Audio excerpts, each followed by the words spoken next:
Lin Zhao was standing in the cafeteria, watching a little tea, all calm. The host's voice covered the noise of conversations and the coffee machine. Scientists warn about a rare melting of the polar ice caps. Satellite images revealed a 30% reduction in just 72 hours. This was something humanity had never witnessed before.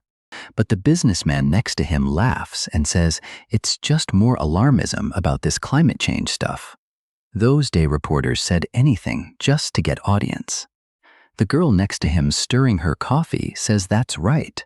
In 2012, it was the whole Mayan calendar thing. In 2017, the meteor that passed I don't know how many kilometers away. Every time, there was some kind of disaster supposedly on its way. It was the same lies just to get views, only the timing changed. But Lin Zhao, right behind them, tightens his grip on the coffee cup while diving into memories. Not of the past, but of a future he had already lived. A future in which these same voices that doubted all of this became screams of despair. Not caring much, he tells them they'd better be more careful. The world could plunge into chaos faster than they imagined. The businessman rolls his eyes thinking the kid really is an idiot. And another woman from the side, over her glasses, asks if he really believes in that apocalypse nonsense and says it's even cute how innocent he is. But then our protagonist's memories go to the first day, when the waters flooded the streets of Shanghai. Buildings collapsed over the floods, and the first king-level monster emerged from the depths. The massive size of the creature cast a shadow over the entire financial district. The screams and the frantic fight for higher ground. The world was overtaken by a taste of salt and fear. He then says to himself that it's funny to be called innocent. He stands up, leaves some money beside the coffee, and says he's heading out.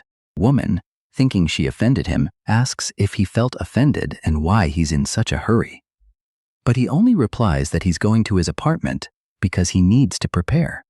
The curious woman asks where he lives with a cheeky little smile. That's when he tells her he lives at Palace 104. Her eyes instantly light up. That's the biggest and most luxurious building in the neighborhood. She grabs her things right away, saying she works with interior design. And considering how luxurious that place is, it would be very interesting if she could see all the architecture inside his home.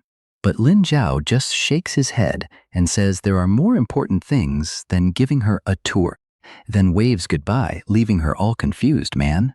Outside, he looks up and sees the clear sky of Shanghai, no sign of the devastation that was coming. Anyone there at that moment wouldn't believe what it would be like very soon. 2 years surviving in the flood apocalypse, the betrayal he suffered from Shao King, and the death at the hands of Evil Z. All of that was still yet to happen, but it was already engraved in his memory, and this time he'd be ready. Our boy walks across the marble lobby of Palace 64 like he owns the place. That building had reinforced steel beams and a design made entirely for catastrophe resistance. It was less of a building and more like a luxurious fortress. As soon as Lin Zhao enters, the Nani girls can't help but smile at him, and while he walks by, he's just thinking about how this place became one of humanity's last safe havens. He enters the elevator, which silently rises to the 99th floor. The titanium doors open to what should be a normal, luxurious penthouse, but his idea of normal was walls lined with military crates instead of designer sofas. Piles of supplies nearly reaching the ceiling in rows of dry food, water purifier, medical kit, and ammo man. All of that made that luxury place look like a survival maze. Linzio gives a sly smile, saying that this time revenge is excellent, but precise. We then see 3 weeks earlier, when he suddenly wakes up sweating. He puts his hand on his chest, wondering what happened. As far as he remembers, he had just lost consciousness after being struck.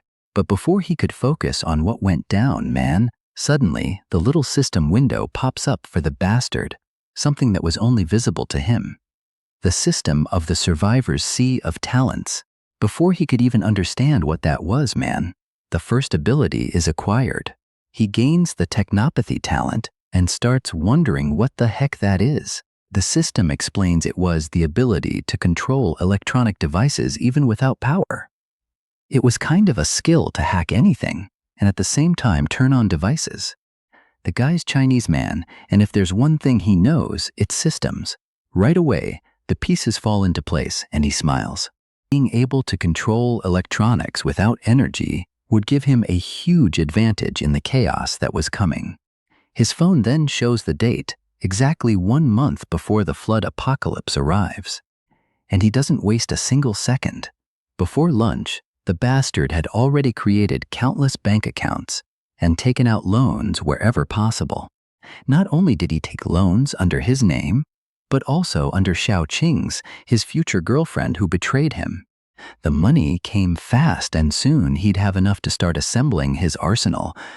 The problem is, not long after, when he left home to start his plans, he ran into them.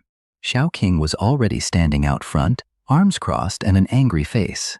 Next to her was Shou Jing, her brother, like a watchdog. With a fake tone and pretending to care, she asks where Lin Zhao is heading off to Sora like that. Our boy stares at Xiao Qing and her brother. Seeing their faces triggered countless memories. He sees himself 2 years in the future, inside the apocalypse. But water had already come, along with the creatures, and most of the city had been destroyed. There were monsters on the loose, and floods were a regular thing. On one of the few days when the water had receded a bit, Lin Zhao went out to search for supplies. On the way, his phone rings. Xu Jing, his voice calls out, saying there were people going into the apartment to steal the supplies and he had to come back. Right away, Lin Zhao runs back in desperation and opens the apartment door. But before he can understand what's happening, something hits him square in the back of the neck. His vision starts to go dark in a matter of seconds, and just before passing out, he manages to turn around. Just enough to see Mao Ji and Xiao Jing laughing together while Xiao Qing watched from the side. Her cold eyes made it clear she was part of it all. The memory fades and back. In the present, he's staring at the two who would betray him in the future. Xiao Qing once again asks what's going on.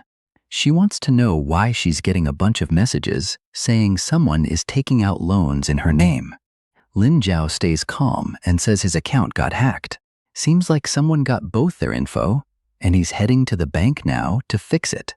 Right then, Xu Jing yells and grabs Lin Zhao by the collar, saying he's lying, asking if he really thinks they're dumb enough to believe he'd do something like that. But just as he goes to say Lin Zhao isn't leaving until he sorts it out of nowhere, he takes a fist right to the mouth man. The precision was perfect as skill developed during the survival times. Xu Jing twists all weird and collapses unconscious on the ground. Right then the sister screams in despair, asking if Lin Zhao has lost his mind.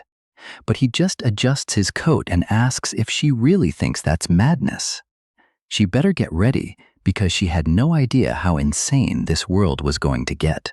Then he turns around and walks off, man, leaving the fool kneeling next to her brother. He catches the first bus and heads to a half-ruined building on the edge of the city. From the outside, anyone would say the place was abandoned, peeling paint, dusty windows, and no one in sight. But he walks up to the door, knocks 3 times, pauses, and then knocks twice more. Of course, he knew exactly how to get to the black market.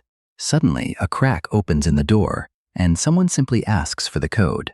Linzio just says that he saw the Azure Dragon. With that, the door opens, and inside weapons line the walls. However, our boy isn't trying to draw attention since he just came back.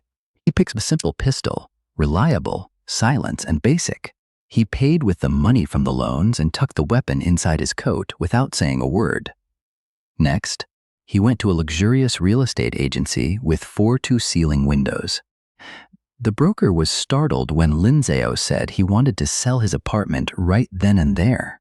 The offer was 25% below market value. It would be easy for the guy to make that profit back. The negotiation barely lasted. The agent knew he could take that apartment, sell it closer to market price, and make it 20% profit overnight. The only condition Lin Zhao made was that he'd stay a few more days in the place before moving out so they could sell it. The profit opportunity was too good, so the guy just accepted, and our boy left. Walking through the streets, he wondered why he didn't use his technopathy powers to try transferring money directly into his account. The problem was that the world was still organized, and if they trace him, things would get complicated. For now, he preferred to keep a low profile. Why take the risk when he knew each of the numbers that were going to be drawn? He remembered that lottery game very well, since it was just a few days before the deluge destroyed everything. So he heads to a lottery store. Obviously, he fills it out with extreme confidence, and the clerk even finds it a bit strange, but says nothing. On the way back, you can already sense someone watching him from afar. Two masked guys in dark clothes just observing. He's sure they're goons, either from Xiaojian or Maoji. Even though they weren't amateurs, his senses were way too sharp for that. He makes it home safely, but now he knows he's being watched. The next morning, Linzio calls a certain number while his eyes are fixed on the TV, where they're talking about the melting of the ice caps.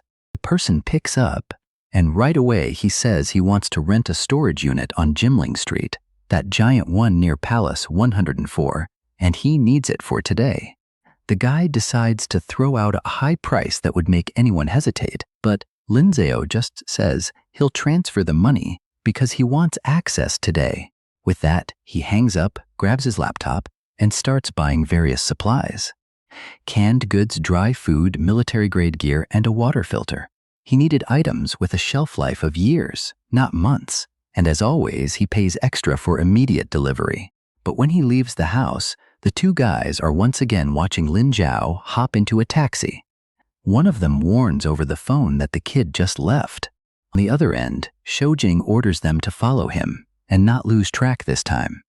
So they tail him all the way to the industrial district and see him unlocking a massive warehouse. Trucks keep arriving, unloading piles of supplies. The day is long, and by night, the goons call back telling Shoujing they found the kid's stash. He was stocking up on tons of food. Weirdly, there was lots of military stuff too. Right away, Shoujing tells them to break into the place and find out what he's up to. The guys say all right, but say the pay better be worth it this time. When night falls, they break in through one of the side doors. As soon as they're inside, they see rows and rows full of supplies. One of them whispers that there's enough food in here to last years and years. Other takes a look and sees medical kits, a filter, and instantly decides to call Shoujing. He picks up on the first ring, listens to what they say, and already tells them to burn everything down. The guys just say understood and go get fuel, already pouring liquid everywhere. What they didn't notice is that, from the moment they stepped inside, there were cameras recording everything, and at the apartment, Lin Ziu's phone rings with a message. Invasion alert. He calmly slips the silence pistol into his coat and heads out. The warehouse was silent when he entered through one of the secret doors. Unnoticeable and quiet, he approaches easily. Years of survival where noise meant death had taught him to be extremely cautious. The first one, poor guy, didn't even know what hit him, man. A silent shot was muffled. The second one turned as the body dropped. But Lin Zhao was already there too, man. 2 more shots and it was over. The poor guys didn't even get a chance. Our boy just drags them to the back of the warehouse and digs a hole, throws them in, covers them with dirt, and puts a tarp over it. That spot was bound to flood first when the water arose. No one would ever even find this place. The following week, the warehouse just kept filling up. Every morning, Lin Zhao showed up early to train. He kept his body in shape because he knew what was coming. Meanwhile, Xiaojing was pacing back and forth inside the apartment, wanting to know where those bastards had gone. Apparently, that scumbag had betrayed him, abandoned the mission, and now they were ignoring him. The sister next to him says they probably ran off with the advance payment he sent. But he just responds that those bastards wouldn't dare do something like that. It had already been 7 days since our boy had bought the lottery tickets. The drawing happened on national television. Everyone gathered to see who'd win the jackpot this time. The numbered balls dropped one by one, all matching the ticket of our protagonist, who didn't show a single reaction. The last one drops, confirming him as one of the winners of the biggest prize in history. Obviously, that didn't surprise him, but the news of his win spread through the city like a flood. His face was on every screen, newspaper, and social network. The lucky guy that became a millionaire overnight. For Lin Zhao, this was the perfect moment. As soon as the money hit the account, the amount was so huge it would leave anyone dizzy. But he, on the other hand, already knew exactly how it would be used. He has a taxi from the apartment he already sold and tells the driver to go to Palace 104. But as he's leaving home, another taxi merges into traffic right behind, killing him. Xiao Qing obviously was already on his tail, man. She found out that the bastard was the new millionaire. There was no way she was gonna let him get away just like that. From a distance, you could already see the building, the glass facade gleaming in the sunlight of the luxurious fortress, the most prestigious skyscraper in Shanghai. And soon it would be his base not just to survive the apocalypse, but also to get his revenge. As soon as he enters the lobby, he goes straight to the front desk and says he wants to speak with Lu Milin about the purchase. The receptionist, a bit confused, asks if by any chance he has an appointment. Our boy just says no, but he sure shall want to talk to him, since he's here to buy the 99th floor. Right after, the so-called Milin shows up, man. All businesswoman and professional, she comes up to our boy and congratulates him, saying she heard about his luck winning the lottery and wants to know how Palace 104 can help him. Lin Zhao says he'll get straight to the point. He wants to buy the entire 99th floor. Poor one is startled, but she can't really doubt the guy. He had won the lottery. So she says to come with her to the office. But on the way, man, Lin Zhao sees Shou King entering the lobby. The girl was hunting him like a hawk, looking from side to side. And obviously, in a few seconds, she shouts his name. A sly one teleports man into flirt mode, grabbing his arm and pretending like nothing had happened that day at the apartment door. She says she's been looking for him everywhere, and right away introduces herself to Meilin as Lin Zhao's girlfriend. Meilin just says she understands, and then says they can begin discussing prices.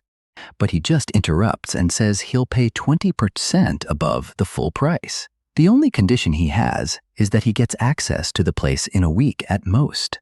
Meilin is startled and looks a bit confused. Apparently, he was willing to spend nearly the entire prize just to get that floor. She thinks the guy's being foolish. Clearly, he doesn't have experience with money and just wants to spend however. Soon enough, they'll be broke again.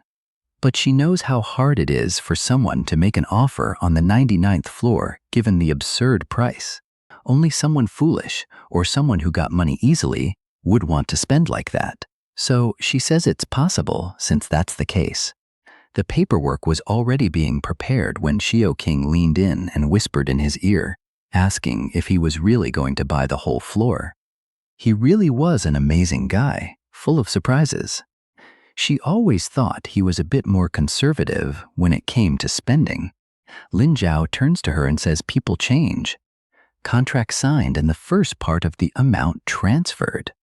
In the same second, she hands a credit card to Xiao King, then says she has the special mission of picking all the furniture for the 99th floor. She could buy the most luxurious items and have everything delivered there. Right away, Xiao King got all emotional thanking him. She already wanted to kiss the guy and ran out saying she was going to call her friend Yang Lai. He didn't need to worry. She was going to make that floor perfect, and he wouldn't regret it. The moment she walked out the door, Lin Zhao called the warehouse team and told everyone to get ready to transfer everything to Palace 104 to the 99th floor. 2 days later, Malin called and said they gave it their all, but that was the fastest they could manage. Finally, the 99th was ready for him. Discreetly, truck after truck began using the service elevator all day long to unload supplies. At the same time, the furniture from the luxury stores Xiao King had visited was arriving. The floor was getting filled, and with that, the last delivery was made. When the last piece of furniture was delivered, Lin Zhao made one final call to the bank and had the card that was with Xiao Qinging canceled. Meanwhile, on the other side of the city, Xiao Qing was at a luxury store. The counter was full of shoes, designer clothes, and everything else. Yang Lei was next to her drooling, saying she really was lucky to have Lin Zhao and asking her friend not to forget her once she started living in that place. Xiao Qing laughed and said she'd never forget and hugged the little card. But the clerk's expression changed and she apologized, saying the card had been declined. Xiao Qing says that's impossible. That card had access to millions, so just run it again. She'd been buying furniture all week. But after 3 attempts, the same result.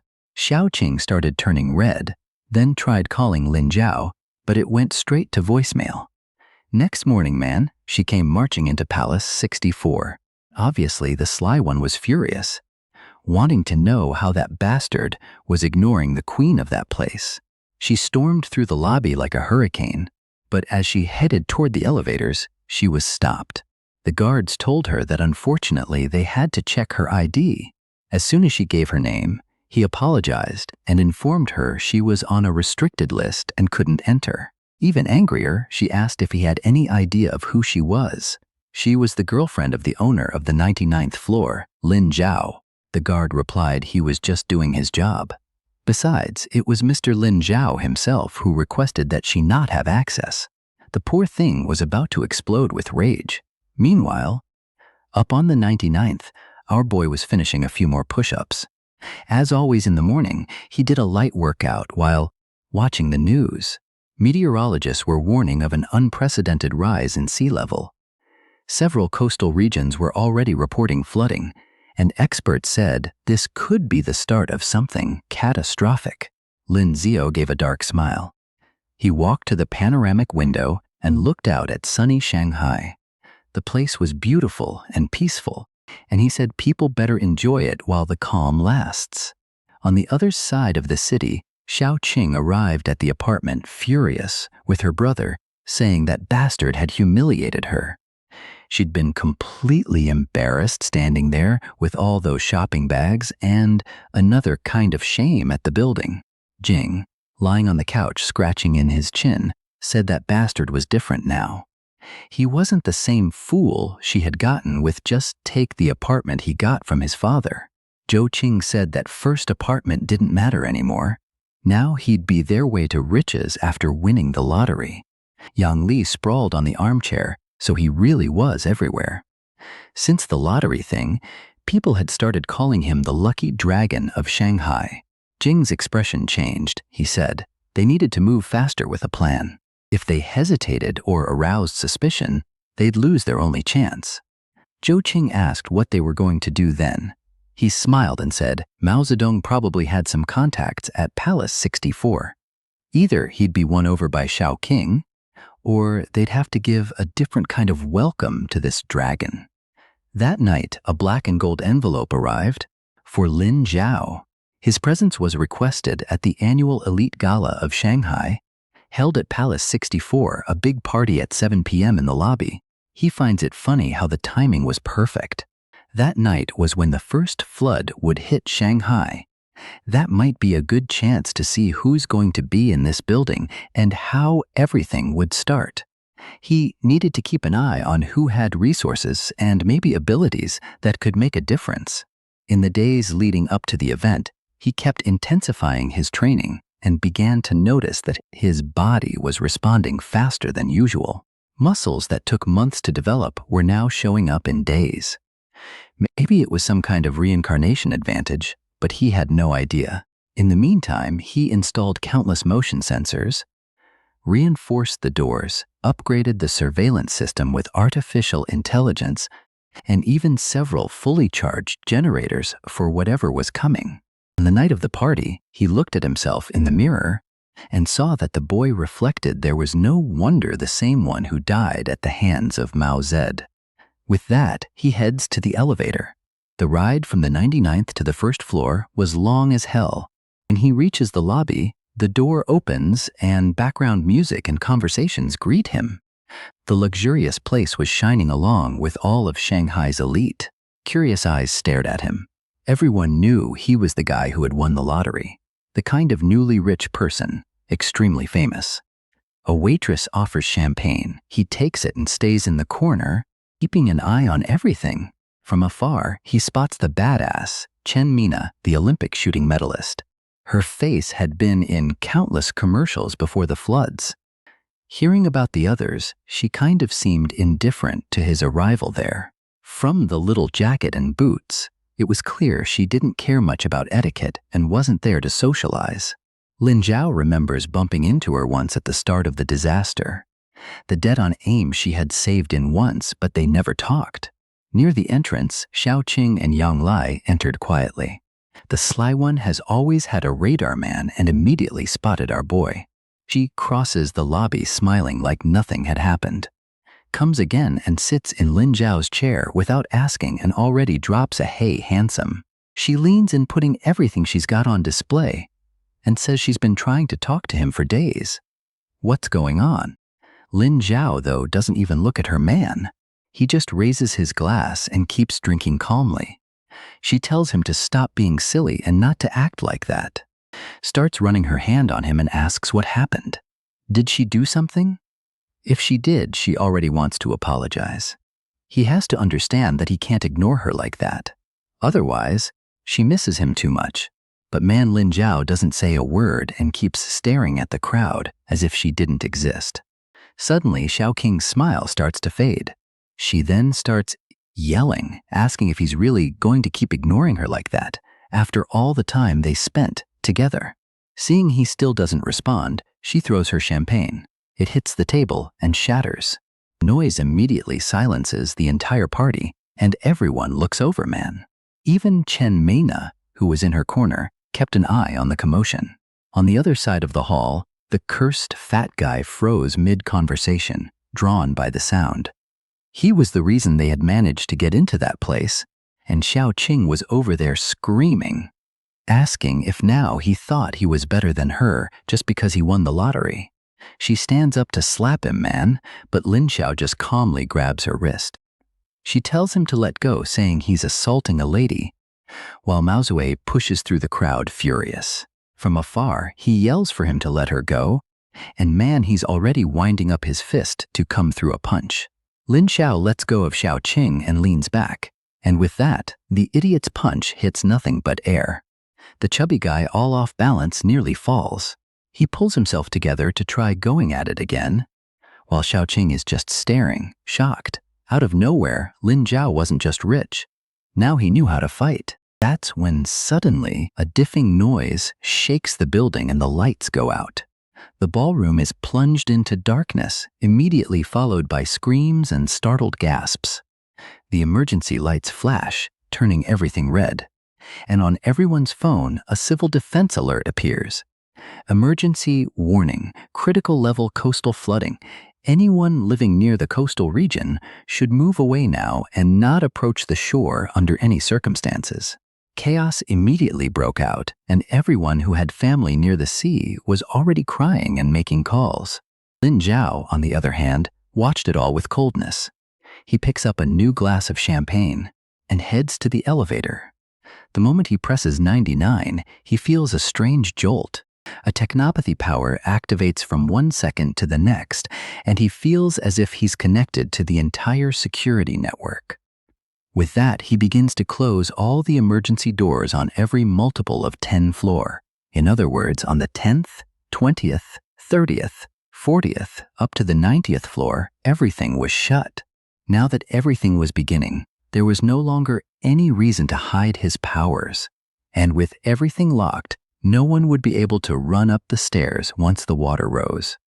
With that, the elevator ascends, leaving the panic behind. Meanwhile, in the ballroom, the lights come back on.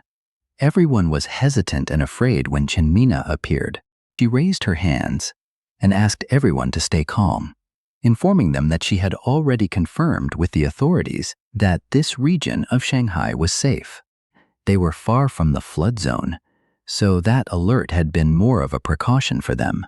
Not to mention that Palace 104 wasn't at any risk, so they could enjoy the evening.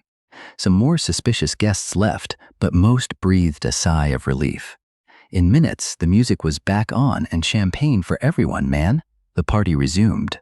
At that moment, Shibu Jin rushed in looking for his sister after the flood news. In the middle of the ballroom, Mao Ji was still looking for that bastard Lin Zhao, when suddenly he spotted Chen Mina way in the back, thrown to her ear. She looked a bit frustrated, and right away the fat guy saw an opportunity man.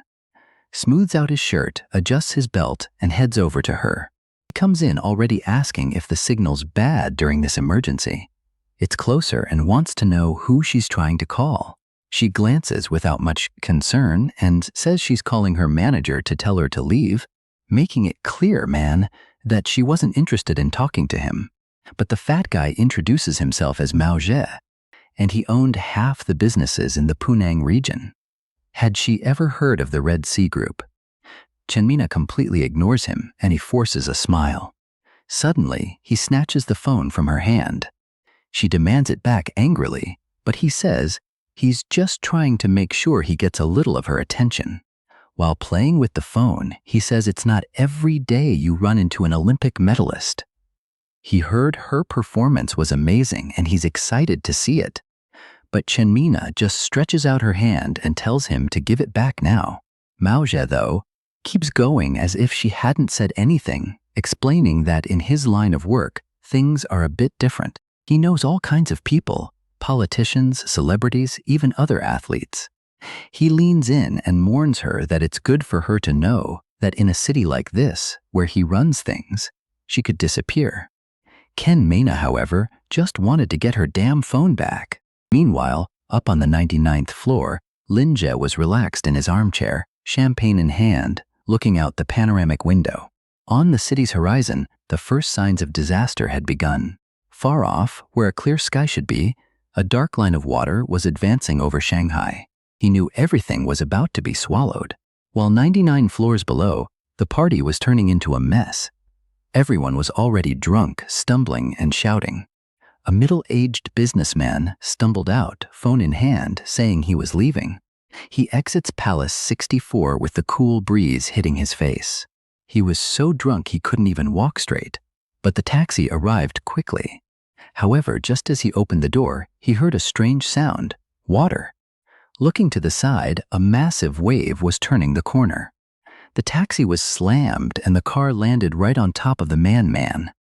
He didn't even have time to scream, but water just swallowed everything.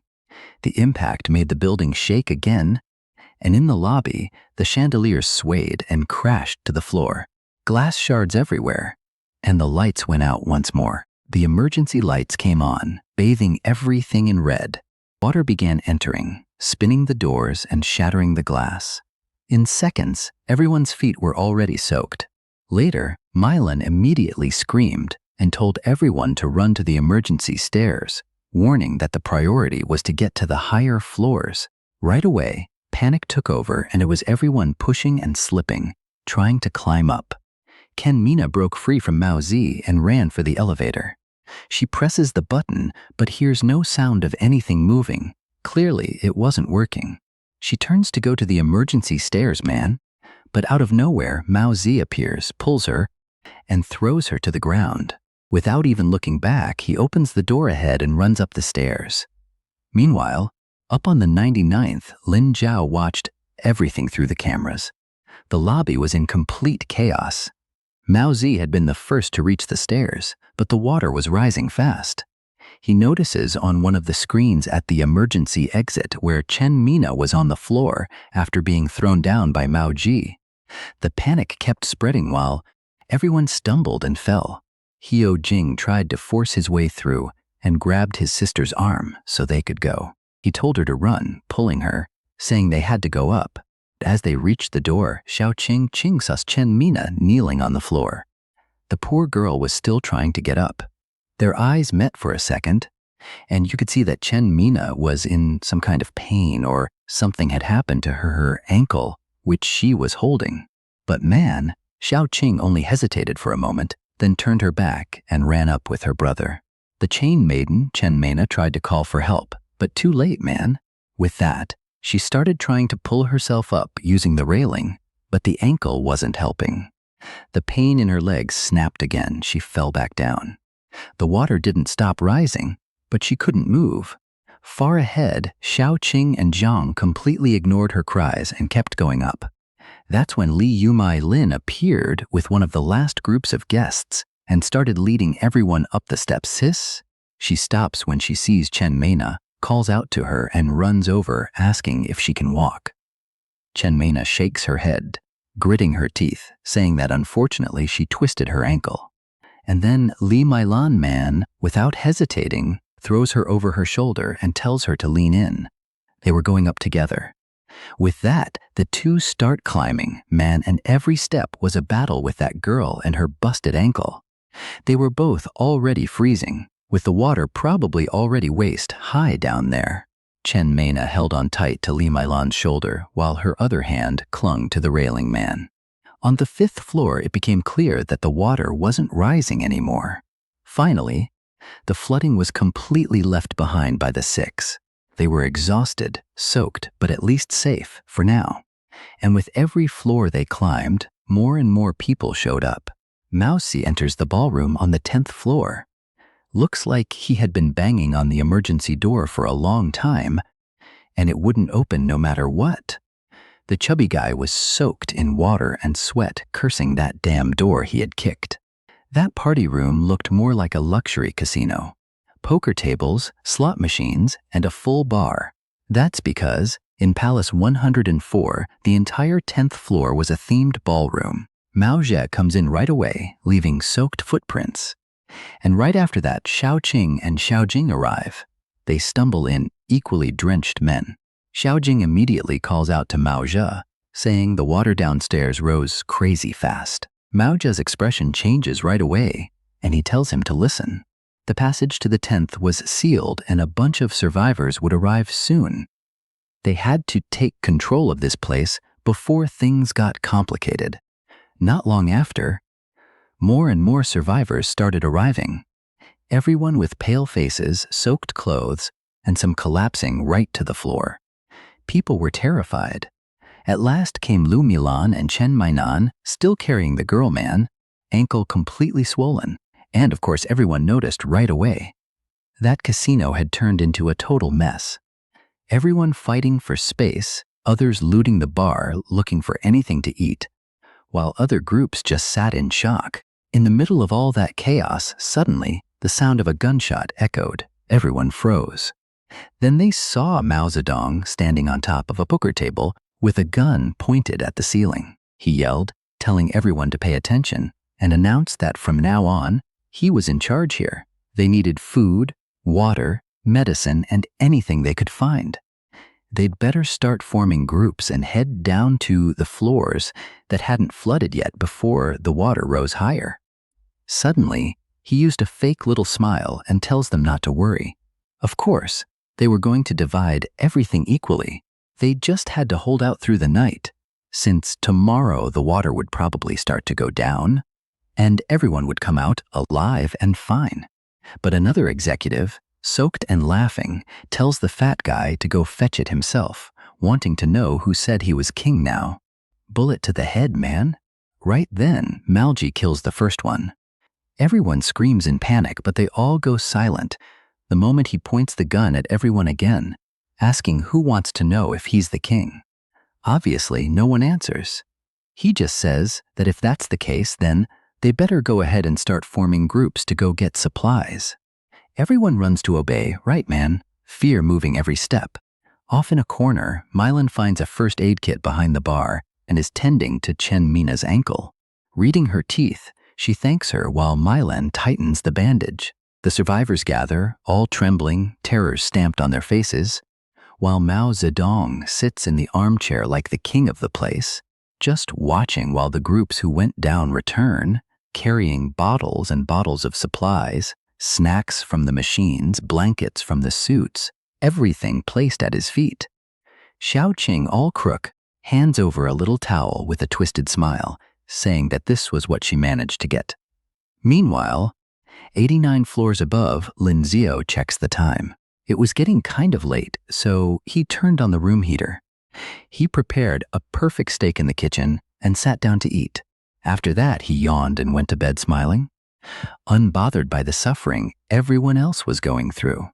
Morning sun hit Shanghai, only now it was flooded with a strange tone. Once full of life, now dirty, water stretching to the horizon. The peaks of skyscrapers looked like lonely islands in the middle of the sea. A man clung to a floating billboard man. He had spotted the top of a building and was trying to swim to reach it. But in a single instant, something passed under him. In a violent strike, the man was pulled down, and his scream was silenced beneath the waves. Meanwhile, high above, a commercial airplane was circling, engines shaking. That's because the pilot had been trying to find a runway since last night. But there was only water. Fuel was already running low. With no options, he attempted an impossible landing on the rooftop of one of the few buildings still above water. Obviously, it was a total failure, and the plane was submerged while the explosion sent water flying into the sky. Up on the 99th, Lin Zhao stretched while sunlight passed through the curtains. After a hot shower, he made coffee and some eggs, calmly eating while watching flood news on his tablet. Right after breakfast, he moved on to his set of push-ups, calmly counting each one. 8-9 floors below, the survivors huddled in fear and cold. Near the vending machines, a man handed out the last portions of snacks and announced that, unfortunately, that was it. There was no more food in that place. The panic of the moment infected everyone. Obviously, Mao Zhe had kept most of the supplies for himself. At that moment, he was standing at the door of a VIP suite, staring at Chen Mena asleep on the bed. He checked out of her body in detail, and when he realized no one was watching, he slowly closed the door and entered. As soon as he took his first steps, she woke up startled and scooted to the headboard, asking in a panicked voice what he was doing there. Mao Zhe calmly said he was there to take care of their VIP guest, the only person who hadn't even needed to gather resources. With that, he grabbed her ankle, making her scream in pain. She told him to let go, trying to kick him in the stomach with her other leg, but he just pulled off his coat, telling her to be quiet, because nobody was going to help her in this place. Everyone was too busy trying to survive. He began taking off his shirt while she was screaming, but strangely, there were other screams in the hallway, muffling everything.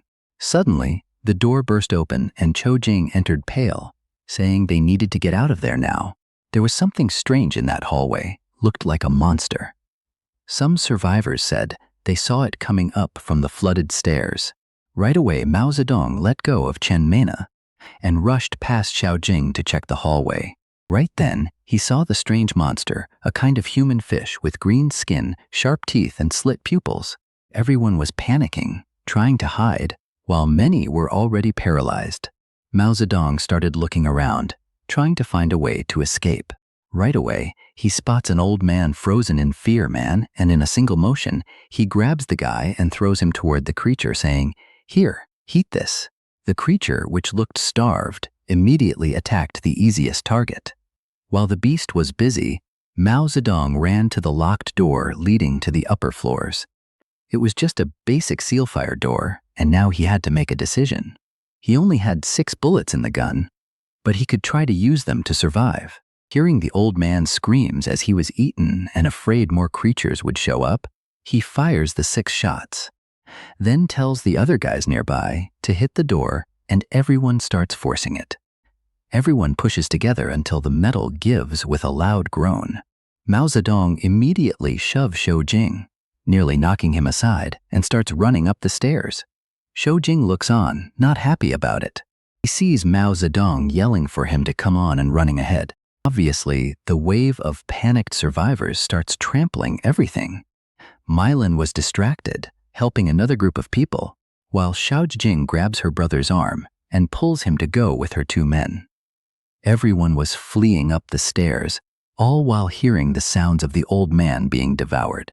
Chen Mena, though, was still in the suite, holding her bandaged ankle. Groaning in pain, she pushed herself out of bed, heart racing, trying to understand what all the screaming was, and why now there was total silence. Afraid that Mao Zedong might come back and attack her, she decided it was best to leave. But as soon as she stepped into the hallway, what she saw froze her in place. About 6 in away, the monster was hunched over the old man's body, ripping through flesh and bone like it was nothing. Its scaly skin was soaked in blood and water, its massive claws buried in the victim's chest. Kinbena pressed herself against the wall next to the elevator, trying to quietly edge away. Even her breathing was controlled to the absolute minimum. She was trying to ignore the pain in her ankle, but what she didn't see was a stray shoe on the ground, probably left behind by someone who had fled earlier. A tiny stumble makes the creature lift its head. The silence from earlier is shattered, and now the monster looks at her with a predatory glare. It stands up and lets out a weird sound, something like a shriek mixed with a roar, making her tremble. Chidmina just tells herself, "No way, there's no way I'm dying like this." She keeps walking along the wall, shoulder pressed against it, when suddenly the monster lunges at her. Desperate, she looks around for anything to defend herself. She grabs a decorative vase from a side table man, knowing it'd be useless. What she had noticed was that, while backing along the wall, she had stopped right in front of the elevator man. And just then, the doors open. Startled, she loses balance and falls inside the cabin. The monster's attack slashes through the air where she was just a second before. The doors strangely close extremely fast. The creature lands a strike, but she only hears the echo outside. Chidmina backs away inside the elevator until she hits the wall, her heart pounding, struggling to catch her breath. Not understanding what's happening, she wonders how this is even possible. The power even out for hours, and yet she was there, alive, in a lit elevator that seemingly saved her life. Then the cabin starts shaking and rising. Too tired and scared to stand, she stayed right there on the floor, man staring at the door, her ankle throbbing and her mind racing with questions. Where was she going? Who had managed to bring that elevator at the exact right time? And how did that door close so fast? She kept her eyes on the panel as it passed 13, 25, 40, 60. Her breathing slowly calmed as the danger below faded away. But now she was getting anxious and tense. Back pressed to the wall, eyes glued to the numbers man, 80, 90, 95. The ascent began to slow as it approached the 99th floor. Imagining something might be waiting for her, she looked around. But in that minimalist cabin, there was nothing. The elevator stopped smoothly, and the display showed a 99. But the soft sound, the doors opened and showed the, like on this video that helps make more juicy content for his viewers, activate the cheeky little bell, and I'm out.